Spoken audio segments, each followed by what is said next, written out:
Le soleil s'élève sur Arikoka, sous-préfecture de la région du Hambol. Katicho est déjà sur pied. Premier réflexe, le balayage de la cour et l'entretien de la vaisselle. Chaque matin, quand je me lève, je balaye la cour, je lave les assiettes, je fais le déjeuner. On va au champ. À mon retour, je fais la cuisine. Non loin d'elle, à terre est aussi à la tâche. C'est un peu fatigant.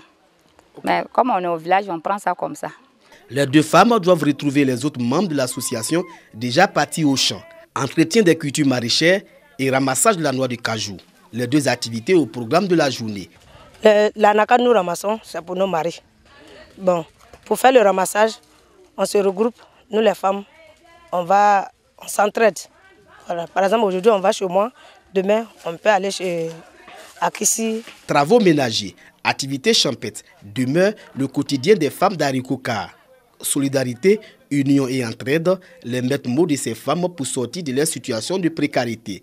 Si vous êtes ensemble, vous êtes unis, quand vous demandez de l'aide, vous gagnez. Mais si vous êtes dispersés, vous ne gagnez rien. C'est pour cela qu'on veut se mettre ensemble pour avoir quelque chose dans le village. Cependant, la volonté de ces femmes de se prendre en charge se heurte à l'assèchement du seul point d'eau qui sert à arroser les cultures.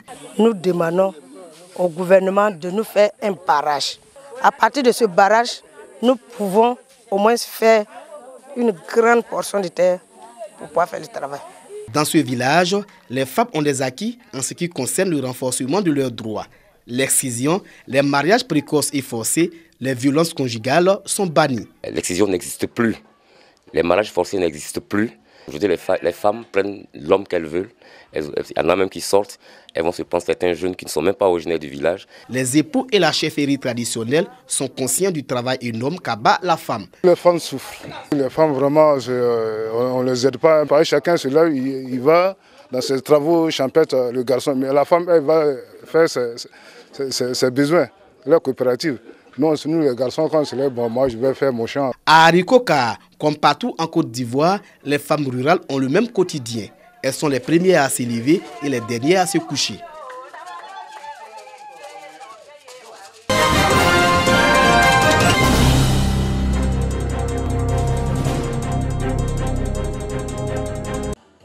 Le numérique, une solution pour l'autonomisation des femmes. Thème retenu pour la célébration de la Journée internationale de la femme 2019.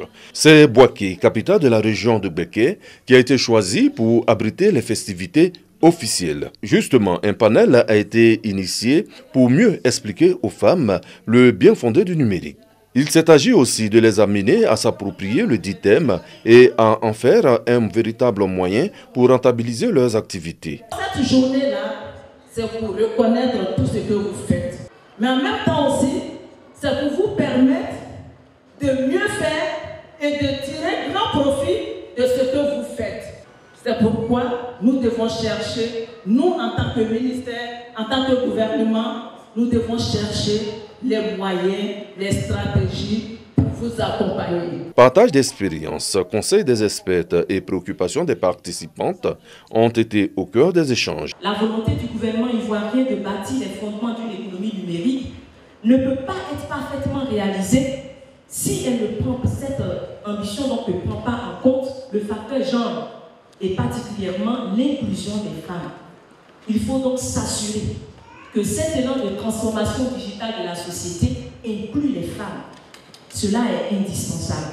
Il s'agit d'utiliser positivement le numérique pour pouvoir avancer, pour mieux se faire entendre dans son entreprise, donc participer du leadership d'entreprise. Selon le rapport global 2018 sur l'usage d'Internet, des réseaux sociaux et du mobile dans le monde, la Côte d'Ivoire, sur une population totale de 24,6 millions d'habitants, seulement 6,5 millions sont usagers d'Internet.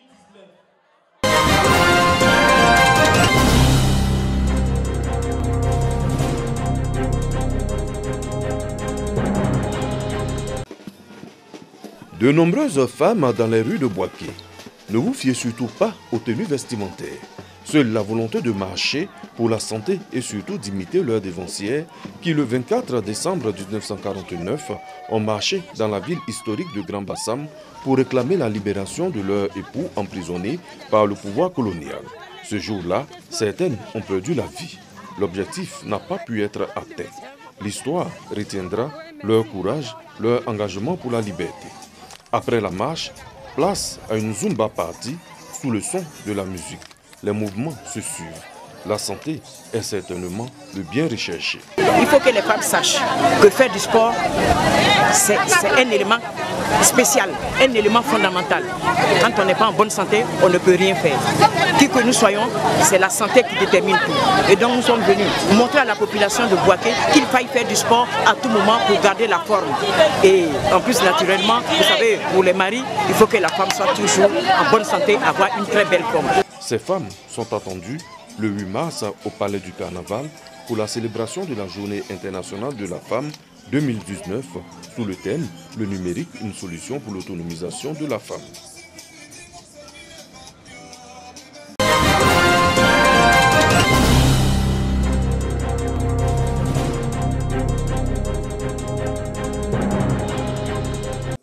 La construction prochaine d'un marché moderne de plus de 53 millions de francs CFA au bénéfice des femmes des associations villageoises d'épargne et de crédit du département de Guéyo.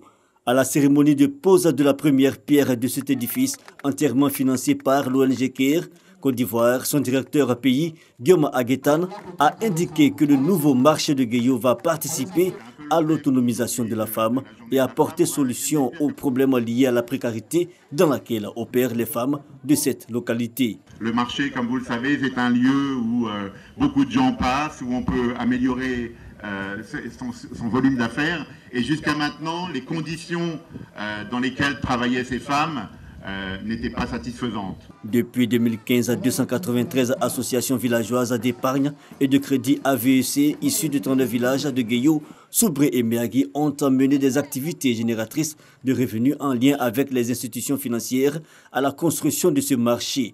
Ce marché, d'ailleurs, symbolise leur dynamisme et permettra d'accroître les revenus de ces femmes battantes. L'ONG CARE indique que la construction du marché de Guéyo va durer 3 ans à compter de la date de la pose de sa première pierre. Il est entrevu comme un espace commercial accessible aux femmes chefs d'entreprise de la région de la Nawa et un moyen de relever leurs revenus.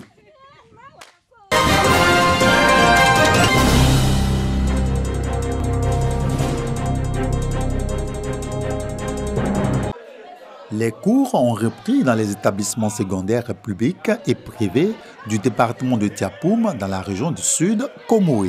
Le lycée moderne de la ville et les établissements secondaires privés affichent complet tant au niveau des élèves que des professeurs. Le proviseur du lycée moderne de Tiapoum, Antoine Goré, a tenu à remercier les enseignants qui ont bien voulu répondre à l'appel des autorités administratives locales et du gouvernement. Le préfet du département de Tiapoum, Kone Vakaba, a convoqué les acteurs et partenaires de l'école pour les exhorter à une reprise des cours dans le primaire qui est resté jusque-là fermé. Il a demandé aux syndicats d'enseignants de privilégier l'intérêt supérieur de la nation et de reprendre les cours. Allez convaincre nos amis enseignants du primaire. Faites-leur comprendre que leurs aînés vont au cours, que les gens vont au cours. Il n'y a pas de raison qu'il n'y ait pas cours primaire. Nous comptons sur nos amis syndicalistes. Faites en sorte que les cours reprennent. Aux chefs coutumiers, aux guides religieux et aux élus locaux, le préfet a confié la mission de faire en sorte que l'école reprenne totalement dans le département de Tiapoum. Message bien reçu par la chefferie du village de Djambo. Aboubakari Kone entend exhorter ses pairs à l'accomplissement de cette mission. L'inspecteur de l'enseignement primaire de Tiapoum, Konate Minata Kone, a également lancé un appel à la reprise des cours dans le primaire pour ne pas pénaliser les tout-petits.